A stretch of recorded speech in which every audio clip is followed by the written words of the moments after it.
Manomboka eto isika dia hinamika ao anatin'ny fanadihadiana hoentin'ny namana Norbert Rakotomalala mahakasika ny tontolon'ny baolina lavalava. Tontolon'ny baolina lavalava izay ahitana disadisa solana amin'izao fotoana izao. Nanatanteraka valan-desaka ho an'ny mpanao gazety ary ny avy eo anivon'ny Federasiona Malagasy ny tia taranja rugby ity. Tamin'izany no nanehoan'izy ireo ny fanahiny amin'ny sazy mety ho azon'i Madagasikara raha toa ka misy idiran'ny resaka politika sy ny fanjakana anatin'ny fifidianana ho filohan'ny Federasiona Malagasy ny tia taranja rugby ity. Raha sanatry mikorotana moa zany tsika memitra io fifidianana io dia mazava ho azy aloha ny subvention no tapaka 60,000 livres sterling zay tapaka zay.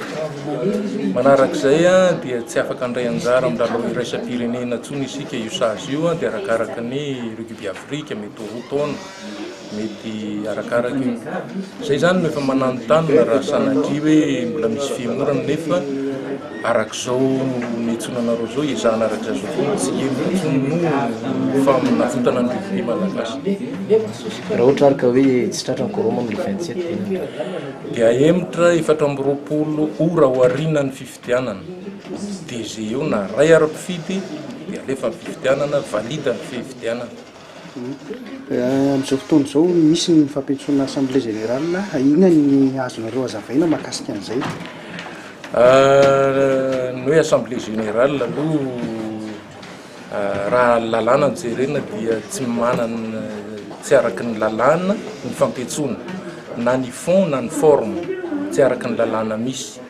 Ny tokony ho izy zany zao dia ireo mpiantso nanasony azy ireo amin'izao marina voafidy fa mbola tsy voapetraka amin'ny toerany, zany hoe mbola tsy mpitatana araky ny lalàna akory.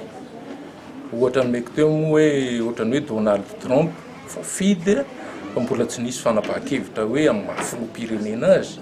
Dia toy izay ao aorianan'ny fifidianana ny fédération vao hanome ny taratasy fanomezan-dalana an'ireo ligue rehetra ireo haara-dalàna azy, hahavitany passationy amin'izay notombiasany zay nisy nandimby, zay izy vao araky ny lalàna. Aminareo mpikambana fédération amin'izao fotoana izao ary manoloana n'izao safotofoto misy zao, inona ny afatra avy aminareo zany no ato anatin'ny tontolo ny taranja baolina lavalava? Raha ny marina dia manana ny valeur ny rugby.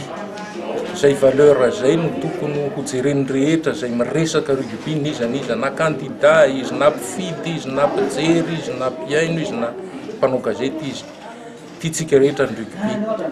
Samy marary amin'ny rugby ny rehetra na ny eny ambony kianja na ny eny ambony latabatra alao handeha araky ny tokony ho izy ny rugby. Zay lahany io n'iza araky zay tokony ho izy asio valeurany ny rugby.